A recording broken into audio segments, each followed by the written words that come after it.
Olá, seja muito bem-vinda, seja muito bem-vinda a esse nosso ponto de encontro. E hoje o nosso bate-papo é com a Nayara Barros. A Nayara, ela é especialista em ajudar líderes iniciantes. Olha que legal. Ela ajuda pessoas que desejam crescer nas suas carreiras, desejam impactar, estar à frente de equipes, nessa trajetória que é um desafio, né, Nay? É um desafio, né? Eu tenho uma metodologia de ajudar os líderes a descomplicarem a liderança, né? Adorei, adorei. É, Porque assim, uma coisa é o sonho. Eu lembro que quando, né, mais nova, eu pensava em estar com as pessoas, em ter a minha equipe, em formar as pessoas, mas ao mesmo tempo isso parece ser tão distante quando a gente ingressa na nossa trajetória profissional, né? sim, é uma guerra interna, né, Dri? Você está no meio da multidão e se sente sozinho, porque tantas coisas passam ali dentro que ninguém está vendo, ninguém está ouvindo, e te tira o Perfeito. sono, né? Você chega. Eu me lembro também quando eu assumi minha primeira liderança com 20 anos de idade. Eu não conseguia dormir direito, né? E quando eu dormia, eu sonhava com a equipe, eu sonhava com os indicadores. Era uma coisa assim, muito louca, É. misturada com muita determinação, com muita ousadia até, né? Legal. Nai, você falou uma coisa, já começou falando uma coisa super importante, essa guerra interna, né? Eu acho que isso não é só do líder iniciante, mas isso está muito presente no líder iniciante. Quer dizer, a gente paga um preço que a maioria das pessoas não paga, né? Exatamente. A gente, Sim, a gente sofre, a gente vive uma batalha que as pessoas não estão nem percebendo, né? Fala um exatamente. pouquinho sobre isso, Nai. Que batalha é essa que os líderes iniciantes ou que os empreendedores, inclusive, que estão dentro das empresas, né? A gente tem um monte de intraempreendedores dentro das empresas. Como é que é essa batalha interna? Então, começa tudo com o sonho mesmo, né, Dri? O sonho de fazer a diferença, porque o líder, ele tem essa característica muito forte. E quando a gente escolhe fazer a diferença, e foi muito bacana você falar sobre o empreendedor também, porque ele é um grande líder, né? E, na verdade, quando os líderes se colocam numa posição de líder, de performance, a ponto mesmo de desenvolver uma maturidade ali, que ele vai conseguir melhores resultados, ele vira empresa de ponta cabeça, assim, e Verdade, alavanca os resultados, né? Junto verdade. com os colaboradores, junto com os lideranças, é claro. Uhum. Mas não é fácil, por quê? Porque ele é o cara que tem a visão, ele que sabe da importância daquele movimento, da importância de fazer até o que não gosta, né? Perfeito. E aí ele se coloca naquela posição interna de, tá, até que ponto que eu chego para o meu liderando e delego ele e me posiciono a ponto dele fazer o que tem que ser feito, e até que ponto que eu entendo ele, que eu compreendo, que eu aceito, né? Claro, claro. Nai, assim, quando você fala da batalha interna, eu consigo me lembrar muito bem das minhas batalhas internas, porque é uma questão de você testar os limites, né? Você não sabe exatamente o que funciona ou não. Você não sabe exatamente até onde. Na verdade, a gente nunca vai ter essa resposta, né? Mas a gente, no início da nossa carreira, a gente acha que a gente vai ter essa resposta. A gente nunca tem, né? A gente acha que a gente vai estar pronto, que você foi promovido e que o fato de você ser promovido quer dizer que você está pronto, né? E até em função disso, que cada vez mais a gente tem líderes fazedores, né? E cada vez menos líderes mentores, líderes que impulsionam a equipe mesmo, né? Para cima. E aí, cada vez que ele impulsiona a equipe para cima, ele também tem a oportunidade de crescer, né? Uau. Então, e aí ele passa a liderar realmente uma equipe de alta performance. Só que o fato dele focar muito no que não tem, muito no que está errado, né? Muito nas experiências que ele ainda não viveu, distancia ele das oportunidades que estão Perfeito. ali, né? Debaixo do nariz dele. Nossa, nossa, 200 fichas caíram aqui para mim. A primeira é o líder fazedor, quer dizer, ele continua com a mão na massa, ele continua, inclusive, querendo mostrar mais serviço, então ele se atola mais ainda de tarefa e ele esquece que, como líder, a função principal dele é ser esse alinhavado entre as pessoas, ou seja, ele precisa ser o maestro, né, de todo mundo que está com ele. Essa é a primeira Exato. coisa. E aí você falou sobre a questão do líder iniciante focar muito no que ele não tem. ou seja, na experiência que ele ainda não tem, na visão que ele ainda não tem, na maturidade que ele ainda não tem, e aí ele perde a grande oportunidade de extrair o melhor daquilo que a juventude dele, inclusive, traz. Que é, né, Exatamente. que é a visão fresca, que é a criatividade, que é a leveza, né, que é a flexibilidade. É isso, Dri, Uau! né? E uma oportunidade imensa aí de inovação, né? De ideias realmente que vão agregar valor não somente para ele, como para a equipe e para a empresa, né? Perfeito, perfeito. Nai, como é que você enxerga a questão da insegurança? Porque, assim, o líder, ele tem muita vontade, ele tem muita garra, mas ele muitas vezes é travado pela insegurança. Ele prefere ficar naquela zona de conforto ali segura do que ousar, do que ir além, do que, né, propor inovações na sua equipe. Na sua opinião, você como especialista no assunto, assim, como fazer, o que fazer para driblar essa insegurança? Então, Dri, eu gosto muito de uma frase assim que até em alguns momentos a gente fala muito sobre ela, né? Sobre o não dar aquilo que você não tem, né? Ninguém dá aquilo que você não tem. A preparação do líder, ela tem que ser de dentro para fora. Se você pegar um ovo, por exemplo, e enxergar aquele processo do pintinho, né, quando ele nasce, se vir uma pressão de fora, ele vai estourar, ele vai explodir. Ali, o que poderia ser um significado de vida, de viver, pode ser a morte, né? Então, o líder, ele tem que se preparar de dentro para fora, e na medida que ele desenvolve o autoconhecimento, a ponto de saber o que aquelas habilidades que ele tem, né, podem proporcionar de resultados e como transferir isso para a equipe, ele começa a dar o ingrediente certo para cada um ali, né? Fica até mais fácil da gente enxergar o que o outro tem, né? Uau! Quer dizer, olhar para dentro e perceber o que ele tem, e olhar para fora e perceber que pouquinho disso vai para cada um, né?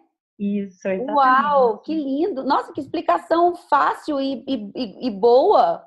Adorei isso. E é exatamente isso que acontece, né, Dri? Quando a gente é capaz de enxergar não somente os nossos defeitos, enxergar os nossos defeitos também faz isso, né?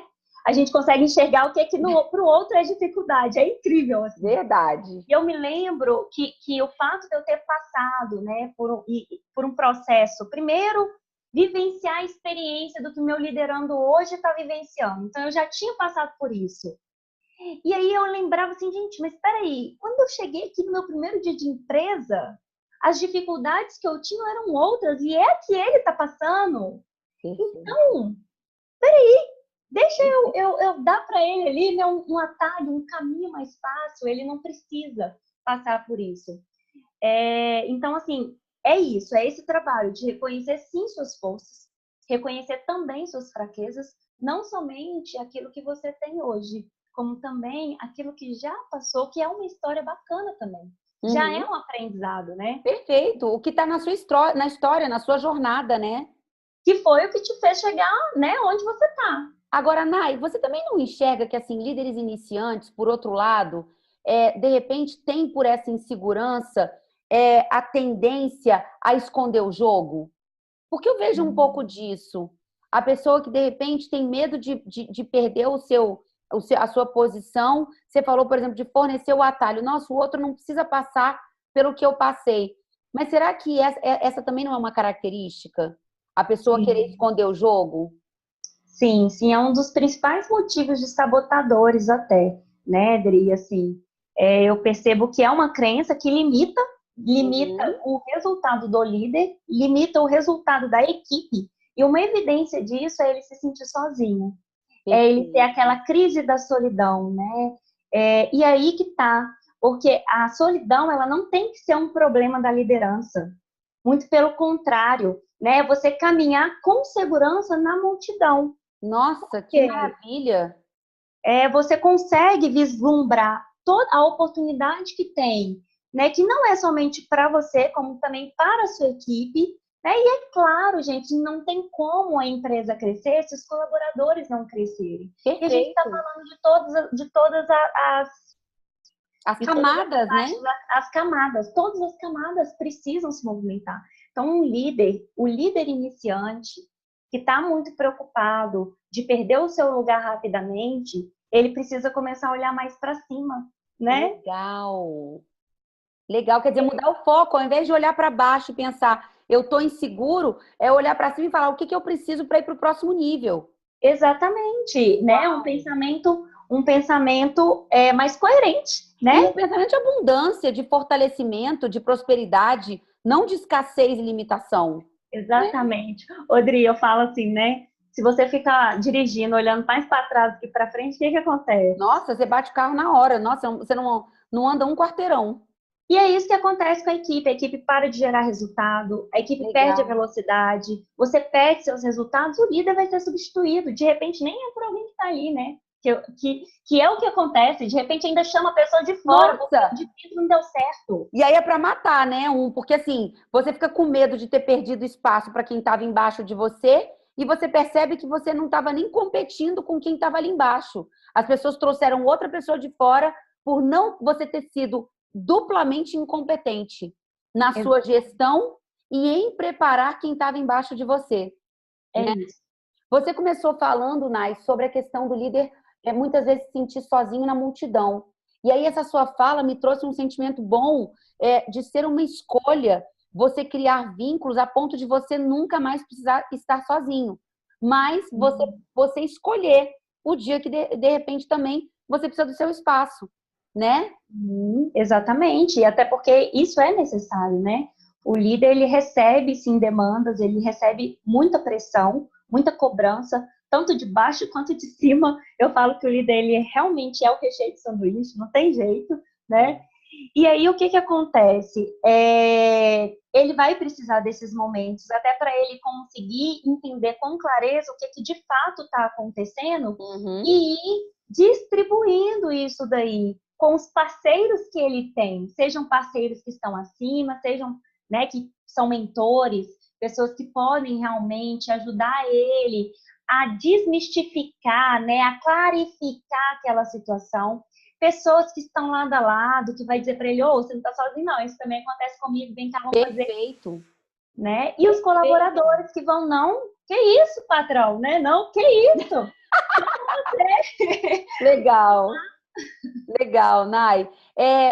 Uma dica prática para as pessoas quebrarem essas cascas, porque você falou do ovo, isso para mim foi muito simbólico. O ovo que você quebra de dentro para fora vira vida. Quando quebra de fora para dentro é morte, né? Ou é pelo menos a condenação de uma vida. Então, uma dica prática para as pessoas começarem a quebrar essas cascas de dentro para fora e virarem vida. Nossa, eu vou falar bastante sobre essas dicas na palestra, mas eu vou antecipar então aqui uma delas, né? Que é você olhar um pouco assim para trás. Como que você fez, né, para poder superar algum momento que estava totalmente fora do normal? Sabe aqueles momentos assim de decisão? É um momento que você tem que fazer alguma coisa que você não gostaria, mas é a certa, né? Ou é um momento que você tem que encarar seu limite. Você foi até ali. Então, por exemplo, um líder que nunca deu um treinamento para a equipe. E ele fala, nossa, agora eu vou treinar? Eu sei fazer isso até com os pés nas costas, mas eu vou treinar? Eu vou dar uma palestra aqui, né, para esse pessoal? Então, assim, como que ele reagiu nesse momento que ele foi pego de surpresa? Quais foram as características positivas que fez com que ele realmente alcançasse um resultado satisfatório? Legal. Né? E quais foram as negativas? Quais que ele ainda precisa se desenvolver? Porque é certo, o momento de decisão, ainda que ele não seja normal, ele vai acontecer de diferentes formas, em diferentes momentos, e a gente não coloca na agenda. É exatamente isso, né? O momento de decisão ele vai acontecer repetidas vezes sem anúncio, né? Quando você se dá conta, você tem um momento que exige a sua decisão, que exige o seu posicionamento, e você tem que estar preparado. Não é aquela coisa do, não, para o tempo, eu vou ali dar uma preparadinha e volto. Não, ele tem que estar preparado, né? E esse olhar para trás é muito importante, né? Sim, sim, porque muitas vezes a gente esquece realmente, né, Adri, do que a gente já fez de positivo, dos resultados que a gente já construiu. A gente tem muita facilidade de esquecer o quanto a gente evoluiu, né? Nossa, aliás, como a gente é bom nisso. Nunca tá bom o suficiente, a gente nunca cresceu o suficiente, a gente nunca evoluiu tanto quanto a gente gostaria de ter evoluído, né? O líder, ele é assim, ó. O líder, ele é nosso líder, ele pode dar aula de nunca se achar bom bastante. Autossabotagem, né? Exatamente, nunca ser bom bastante. Aí ele sai da empresa, ele já começa a planejar o dia seguinte, né? Não, porque amanhã não vai ser assim. Amanhã eu vou definir as prioridades, eu vou sentar com cada um, não sei o que, tá. Aí chega lá na empresa, ele faz metade do que ele tinha que fazer. Aí ele já começa. Não, eu fiz metade do que eu me propus para fazer, mas ele não vê que ele fez 5 coisas importantes a mais do que ontem, né? Perfeito. Uau, uau. Então, eu acho que ter essa visão generosa e minuciosa, porque muitas vezes a gente menospreza o pequeno, a gente menospreza as pequenas evoluções. E o grande feito nada mais é do que a junção de pequenos feitos importantes, né? Então, você ter esse olhar atento para perceber a sua evolução nos detalhes. Exatamente, Dri. E aí, é sobre isso que eu vou falar na palestra. Uau! Porque realmente nós somos emoção e razão e a gente precisa encontrar técnicas. E existem, né? As técnicas estão aí à nossa disposição de utilizar o que de melhor nós temos dentro da gente, né? Até para aqueles momentos que a gente sabe que vai vir. Não é preparar para o pior, não estou falando disso. Sim. Né? Mas eu estou falando para preparar para o que é de fato um desafio do líder, que é estar preparado para o que não está agendado. Para o que der e vier, exatamente. Perfeito. Nai, que delícia conversar com você. Ai, que bom. Adorei. Minha cabeça tá 1000. Que bom. Minha cabeça tá 1000 aqui, 200 fichas caindo por minuto. Adorei. Eu quero agradecer sua disponibilidade, seu carinho, a simplicidade com que você trata esse assunto e, nossa, como você domina isso. É muito bom saber que líderes iniciantes, jovens que sonham grande, podem contar com uma profissional do seu gabarito. Obrigada pela sua participação e pelo seu carinho. Imagina, eu que agradeço, né, pela oportunidade de estar falando com esses jovens, né, pela oportunidade que você me deu, né, de realmente mostrar que dá para fazer de uma maneira descomplicada, né? Dá sim. Isso é bom demais da conta? É bom demais a gente poder viver fazendo o que a gente idealiza, fazendo o que a gente ama, impactando outras pessoas de uma maneira saudável e leve, né? Porque não precisa ser penoso, não precisa ser para arrancar os cabelos, né? Crescer, a gente sabe que tem os desafios do crescimento, mas a gente não precisa abrir mão da nossa felicidade, do nosso bem-estar para isso, né, Nai? Exatamente. Vai doer, porque você entra num processo de evolução. Perfeito. Mas que essa dor seja uma dor para a evolução e não para o arrependimento, como a gente tinha visto lá, né? Dele ter medo de tirarem o lugar dele, enfim, de perder a cadeira dele, né? Não precisa disso. Uau! Obrigada, Naizinha. Obrigada a você. Muito obrigada mesmo. Eu tenho certeza que a sua palestra vai ajudar muita gente. E obrigada a você também que esteve aqui assistindo a gente. Tomara que você tenha tomado muitas notas. Tomara que você tenha realmente aberto a cabeça para perceber que pode ser mais simples e mais leve do que tem sido. E tem jeito, né? Crescer pode dar certo e deve dar certo. Então, muito obrigada pela sua participação. Muito obrigada a você, Nai. E a gente se vê em breve no Fórum Nacional de Coaching. Até mais. Um beijo.